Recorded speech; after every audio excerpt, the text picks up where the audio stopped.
kami akan mempresentasikan tema hak Allah, Rasulullah dan ulil amri, serta hak-hak kewajiban seorang mukmin untuk memenuhi hak Allah, Rasulullah dan ulil amri. Dengan presentator Afra Surataki dan juga Fir Maya.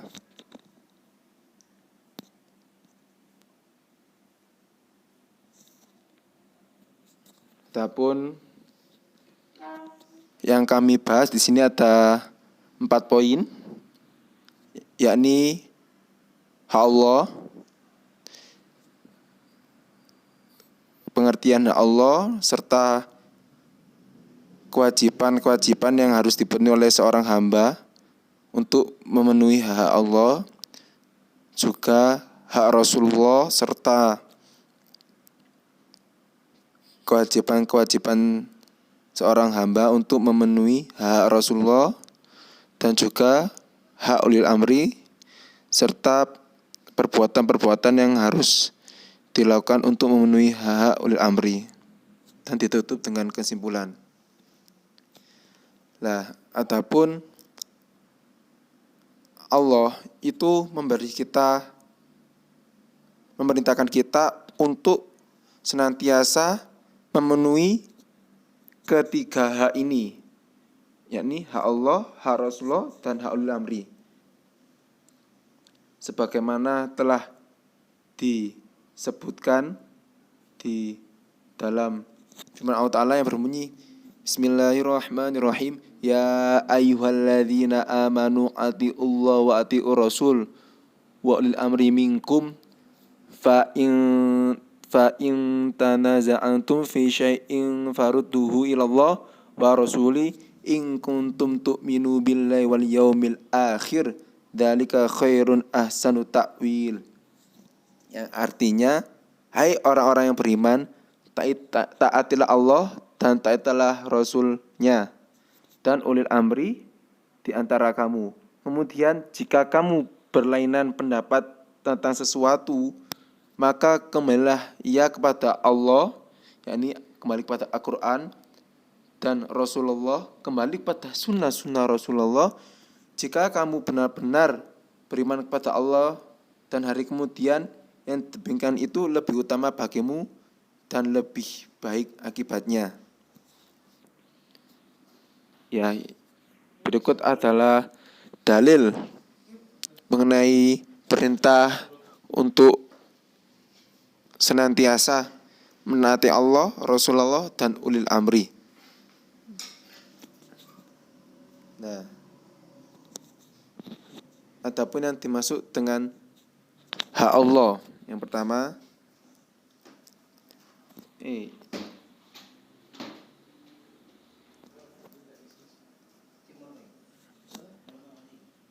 hak Allah, hak adalah sebuah istilah yang berkaitan dengan kewajiban.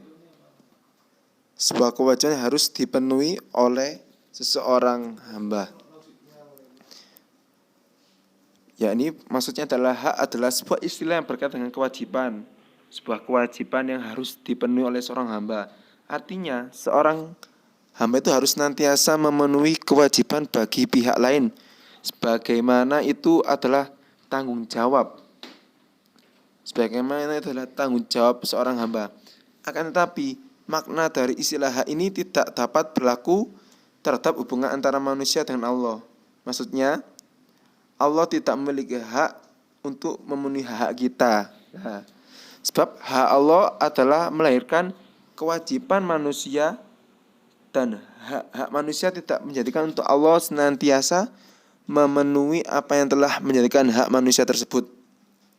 Karena manusia diciptakan oleh Allah bukan untuk senantiasa Allah menuruti apa yang manusia kehendaki, apa yang manusia inginkan. Akan tapi meskipun tidak ada hak seorang manusia untuk menuntut hak Allah, akan tapi dengan segala keagungan rahmatnya Allah Ta'ala, Allah Ta'ala senantiasa tetap menjamin kewajiban manusia untuk senantiasa beribadah pada Allah Subhanahu wa Ta'ala.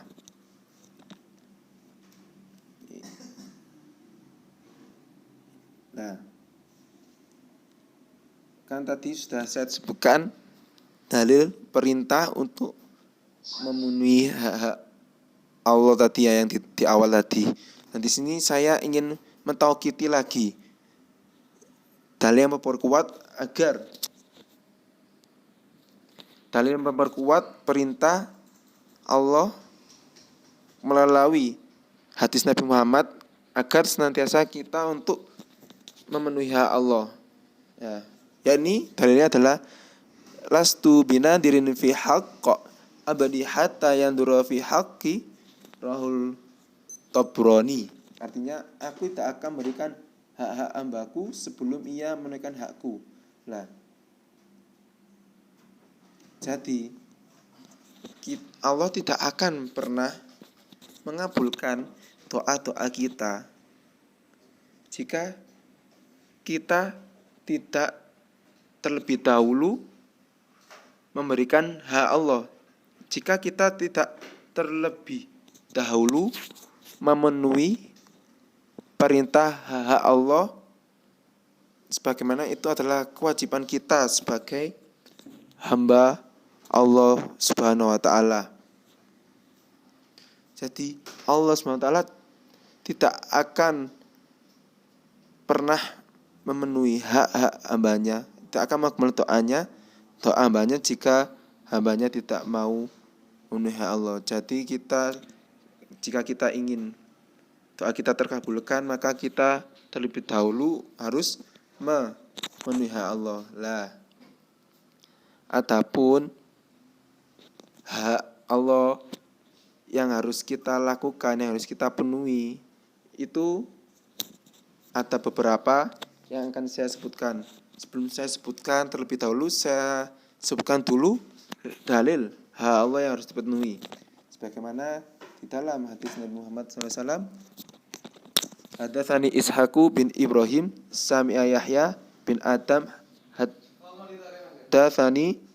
hadatsana Abul Ahwas an Abi Ishaq an Amri bin Maimun an Mu'adz radhiyallahu anhu qala kuntu ridfan Nabi sallallahu alaihi wasallam ala himarin yuqalu lahu Gufayrun faqala ya Mu'adz hal tatri haqqullah 'alal ibadi wa ma haqqul ibad 'ala Allah qultu Allah wa rasuluhu a'lamu qala fa inna haqqullah 'alal ibad ay ya'buduhu wa la yusyriku bih syai'a wa haqqul ibad 'ala Allah alla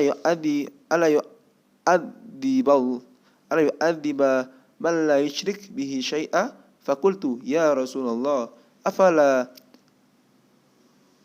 abashiru bihil nas qala tubashshirhum fayattakilu. Artinya, telah bercerita kepadaku Ishaq bin Ibrahim, dia mendengar Yahya bin Adam bercerita kepada kami Abu Al-Awas dari Abu Ishaq, dari Amr bin Maimun, dari Mu'adz radhiyallahu anhu berkata, aku pernah membonceng di belakang Nabi SAW seekor keledai yang diberi nama Uqair. Lalu beliau bertanya, wahai Mu'adz, tahukah kamu apa hak Allah atas para hamba-hambanya dan apa hak para hamba atas Allah? Aku jawab, Allah harusnya lebih tahu. Beliau bersabda, sesungguhnya hak Allah atas para hambanya adalah hendaknya beribadah kepadanya dan tidak menyekutukannya dengan sesuatu apapun, dan para hambanya atas Allah adalah seorang hamba tidak akan disisa selama dia tidak menyekutukannya dengan sesuatu apapun. Lalu berkata, wahai Rasulullah, apakah boleh aku menyampaikan kabar ini kepada manusia? Beliau menjawab, jangan kamu beritahukan mereka sebab nanti mereka akan berpasrah saja. Jadi ada beberapa poin ya dari hadis ini ya, bagaimana cara kita untuk memenuhi hak Allah, beribadah dan juga tidak menyekutukan Allah. Kita tidak boleh musyrik pada Allah, tidak boleh berdoa meminta atau menyembah selain kepada Allah. Adapun bentuk-bentuk beribadah adalah berikut ini. Nah, bentuk-bentuk ibadah apa yang harus dipenuhi. Yakni yang pertama adalah senantiasa untuk mensucikan Allah dan memberi pujian. Lah, senantiasa kita itu mengucapkan kalimat Masya Allah atau Subhanallah, Maha Suci Allah. Lah, hendaknya ketika kita melihat sesuatu yang menakjubkan, suatu bentuk alam atau segala makhluk ciptaan Allah yang itu sangat indah, hendaknya kita itu untuk bertafakur dan memberi pujian pada Allah dengan mengucapkan Masya Allah, Subhanallah. Nah, seperti itu. Yang kedua adalah senantiasa berserah diri pada Allah atau bertawakal. Lah, berbuat tawakal kepada Allah sangatlah dianjurkan oleh Allah kepada hamba-hambanya. Pada orang yang beriman akan senantiasa berserah diri kepada Allah, bukan kepada selain Allah. Bahkan Allah bertegas agar seorang hamba senantiasa bertawakal kepada Allah, hingga dalam Al-Quran perintah tawakal kepada Allah itu diulang sebanyak 9 kali dengan bentuk tunggal dan dua dalam bentuk jamak. Adapun konteks tawakal adalah manusia selalu harus mempercayakan diri kepada Allah dalam segala pelaksanaan pekerjaan yang sudah direncanakan dengan mantap dan matang oleh Allah SWT. Dan yang keempat, beribadah kepada Allah. Nah, maksudnya adalah menjalankan kewajiban-kewajiban yang Allah perintahkan kepada hambanya untuk senantiasa mengerjakannya dan tidak untuk meninggalkannya, seperti menjalankan sholat lima waktu,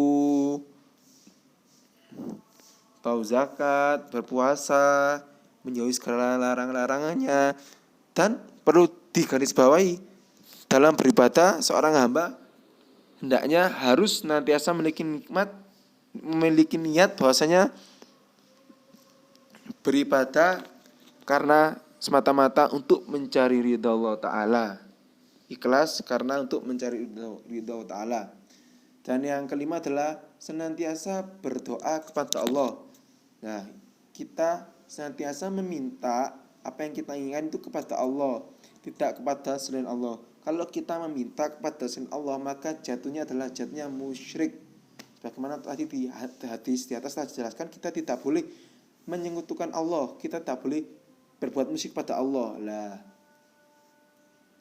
dan perlu digarisbawahi, hendaknya dalam berdoa seorang hamba harus bersungguh-sungguh dan memanjatkan hajatnya dengan disertai keyakinan yang kuat terhadap Allah Subhanahu wa taala.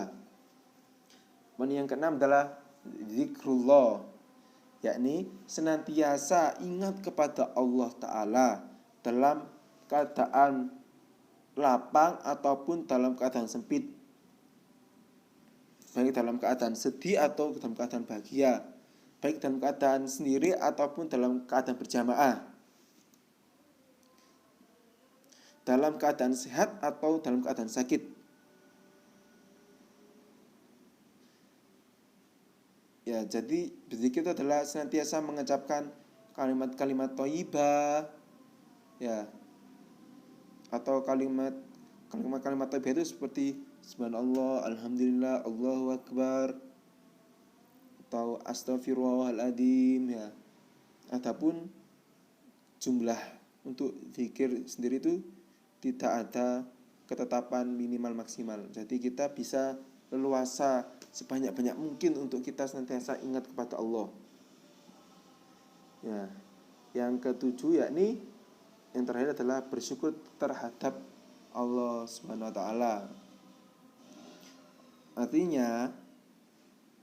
Artinya bersyukur adalah menyadari akan semua nikmat-nikmat yang datang adalah berasal dari pemberian Allah Ta'ala yang diberikan kepada hamba-hambanya. Adapun cara yang dilakukan ketika kita mendapatkan segala nikmat, baik terduga ataupun tidak terduga, ya ini adalah bentuk cara syukur kita adalah dengan memuji Allah SWT dengan mengucapkan kalimat hamdalah, yakni alhamdulillah. Nah, dan juga dengan bentuk mempergunakan nikmat itu untuk segala perbuatan yang baik. Ya, kita diberi Allah diberi nikmat mobil lah, kita pergunakan mobil untuk beribadah, seperti itu. Ada dua bentuk cara syukur, yaitu dengan cara mengucapkan kalimat thayyibah dan memanfaatkan kenikmatan itu untuk beribadah kepada Allah, menyerahkan amal soleh pada Allah Subhanahu wa taala. Hak Rasulullah. Sebelum saya menyebutkan pengertian dari mendefinisikan mengenai hak Rasulullah, saya menyebutkan dulu mengapa sih alasan kita kok harus memenuhi hak Rasulullah. Nah, yang pertama, perjuangan dan penderitaan yang dialami beliau dalam menebarkan syariat Islam. Beliau sangat berjuang, sangat besar sekali, dan dalam ujiannya penderitaan beliau itu sangat soro sekali. Nah, yang kedua, beliau adalah suri tauladan. Beliau adalah makarimul akhlak wa uswatun hasanah. Nah, jadi dalam kehidupan, dalam hidup di dunia ini, kita itu harus nantiasa selain berpedoman pada Al-Quran dan hadis, kita kan juga bersuri tauladan kepada Nabi Muhammad SAW agar kehidupan kita itu baik, damai, dan selamat dunia akhirat. Dan ketiga, penjelasan Al-Quran dan hadis dari beliau berpengaruh besar bagi manusia. Sebab Al-Quran dan hadis adalah pedoman manusia, umat seluruh alam semesta. Ya.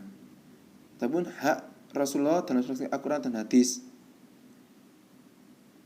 Dalam Al-Quran Nisa ayat 80, barang siapa yang taat pada Rasulullah Muhammad, maka ia taat kepada Allah. Lah, dijelaskan di dalam tafsir Al-Azhar mengenai ini adalah taat kepada Rasulullah berarti taat kepada Allah. Sebab yang beliau sampaikan yakni perintah Allah. Bentuk ketaatan tersebut taat atas wahyu yang dibawa Allah SWT. Penafsiran beliau dengan sunnahnya pendapat pribadi. Nah, jadi Allah itu telah memerintahkan pada hamba-hambanya untuk senantiasa kita taat kepada Rasulullah. Sebagaimana telah dijelaskan di ayat ini, orang yang taat kepada Rasulullah adalah orang yang taat kepada Allah. Orang yang durhaka kepada Rasulullah, yang membangkang pada Rasulullah, sama dengan membangkang pada Allah SWT.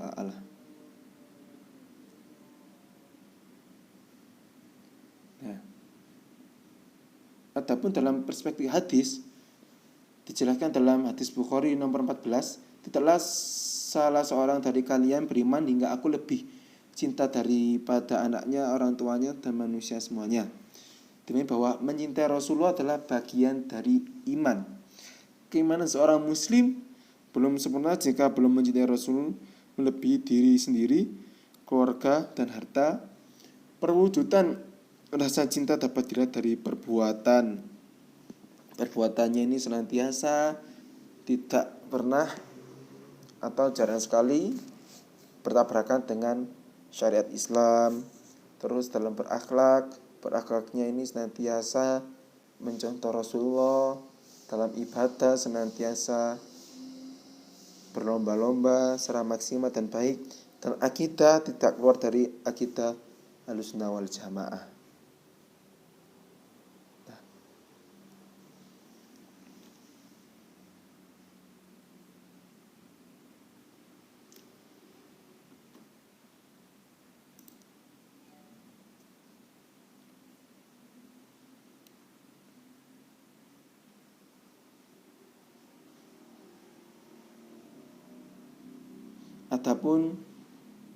Adapun hak kita sebagai umat manusia, umat Nabi Muhammad, hak Rasulullah yang harus dipenuhi atau kita kerjakan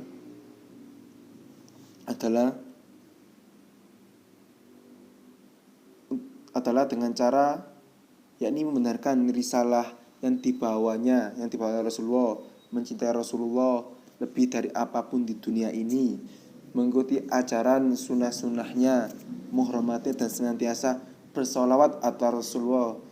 Sebagaimana firman Allah Ta'ala, innallaha malaikatahu yusholluna 'alan nabi ya ayyuhalladzina amanu shollu 'alaihi wa sallimu tasliman.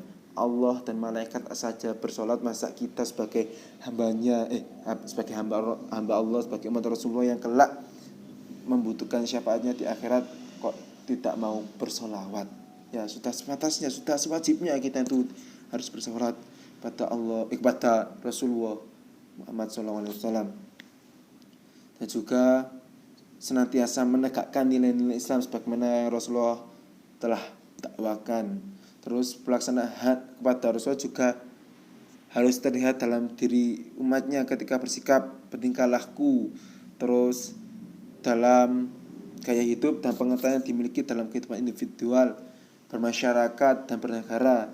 Ini dapat dilakukan dengan cara mengaktualisasikan syariatnya dengan melakukan amal soleh, ikhlas ketika beribadah, bersedekah dan amal lain baik lainnya sesuai hukum Islam setelah menjauhkan diri dari larangan Allah SWT. Hal-hal berikut adalah hal-hal bentuk wujud kita untuk memenuhi hak Rasulullah SAW. Yang ketiga yakni hak ulil amri. Nah, perlu diketahui ulil amri adalah orang muslim dari berbagai kalangan profesi dan keahlian masing-masing dalam satu kelompok ahlu al-halli wal al-aq. Itu menurut pendapat Muhammad Abduh.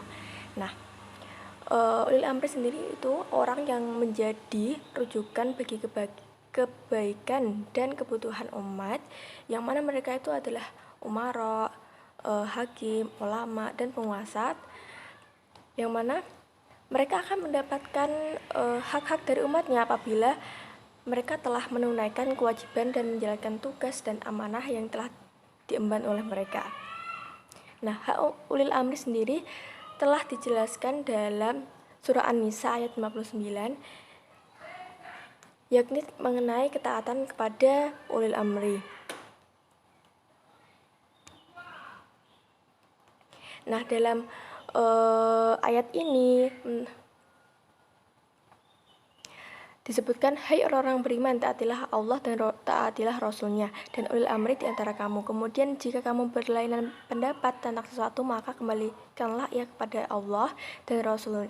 Jika kamu benar-benar beriman kepada Allah dan hari kiamat, hari kemudian, yang demikian itu lebih utama dan lebih baik akibatnya. Menurut pandangan tafsir Al-Misbah, penguasa itu wajib ditaati meskipun perintah yang diajukan itu dapat memberatkan hati siapa yang diperintah. Selama perintah tersebut tidak mengandung kedurhakaan, kemaksiatan, maka wajib bagi mereka untuk menerima perintah tersebut dengan tulus dan tunduk atas perintah tersebut. Nah, dalam tafsir Al-Qurtubi, dalam ayat ini itu menerangkan terkait perintah Allah kepada pemimpin untuk menjalankan amanah yang telah mereka sanggupi, dan dalam menegakkan hukum itu mereka harus dapat bersikap adil kepada siapapun. Sedangkan dalam tafsir Al-Karim Ar-Rahman fi tafsir Kalam Al-Mannan, nah di sini menjelaskan bahwasanya Allah telah memerintahkan untuk taat kepada Allah, kepada Rasulnya, kepada penguasa, dengan syarat apabila taat kepada ulil amri itu tidak boleh taat pada perintah yang mengandung kemaksiatan. Berikut adalah hak-hak yang harus dilakukan seorang rakyat kepada penguasa dalam perspektif hadis. Yang pertama adalah mendoakan pemimpin. Mendoakan pemimpin ini telah dijelaskan dalam hadis dari Abd al-Aziz bin Baz yang berkata, bentuk takarub yang paling besar adalah mendoakan kebaikan bagi pemimpin. Jadi pemimpin apabila telah berupaya untuk kemaslahatan umat, maka dengan mendoakan pemimpin, maka kewajiban dan tanggung jawab seorang muslim itu telah terpenuhi. Yang kedua adalah penghormatan. Nah, seorang muslim tidak diperbolehkan mencaci dan merendahkan pemimpin. Mereka itu harus menghormati dan memuliakan seorang pemimpin. Bahkan dalam satu hadis telah dijelaskan bahwasanya Aku mendengar Rasulullah bersabda, barang siapa yang memuliakan penguasa Allah di dunia, niscaya Allah akan memuliakannya pada hari kiamat. Barang siapa yang menghinakan penguasa Allah di dunia, niscaya Allah akan menghinakannya pada hari kiamat. Ketiga adalah dipenuhi kebutuhan hidup. Nah, kebutuhan seorang pemimpin dan keluarganya itu harus dipenuhi secara wajar karena dikhawatirkan apabila seorang pemimpin tersebut adalah kepala keluarga, ia itu tidak bisa fokus menjalankan amanah dan kewajibannya atas negara. Yang keempat adalah taat kepada pemimpin kecuali kepada kemaksiatan. Nah, kewajiban taat kepada pemimpin itu bersifat kondisional, yaitu tergantung bagaimana sikap pemimpin, apakah memberikan perintah yang mengandung maslahat atau tidak. Karena kita tahu sendiri bahwa manusia itu tidak luput dari kesalahan. Hal ini telah disampaikan dalam hadis Rasul, wajib atas seorang muslim untuk tunduk dan patuh dalam perkara yang ia sukai, kecuali jika ia diperintahkan agar berbuat maksiat. Apabila ia diperintahkan dalam maksiat, maka janganlah ia mendengar dan mentaatinya. Selanjutnya yaitu bahwasanya ketaatan kepada ulil amri itu sendiri telah juga dijelaskan dalam hadis riwayat Bukhari nomor 2737. Melihat dari hadis itu, maka pemimpin itu sendiri memiliki peran yang sangat besar bagi rakyatnya. Pemimpin berkewajiban melindungi, menjamin, dan memenuhi hak-hak rakyatnya. Pemimpin sendiri itu memiliki posisi yang paling terdepan tatkala terdapat suatu konflik, masalah.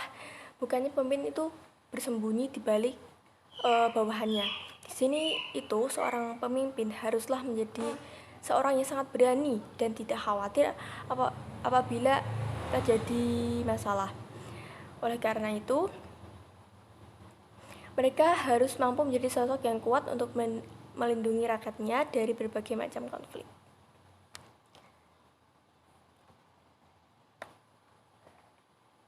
Nah, dari pembahasan tersebut dapat kita simpulkan bahwasanya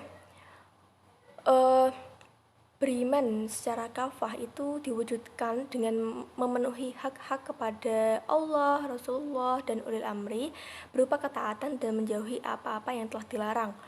Nah, apabila hal itu telah ditunaikan oleh seorang muslim, maka insya Allah akan mendapatkan keselamatan dunia dan akhirat. Sekian presentasi dari kami. Wassalamualaikum warahmatullahi wabarakatuh.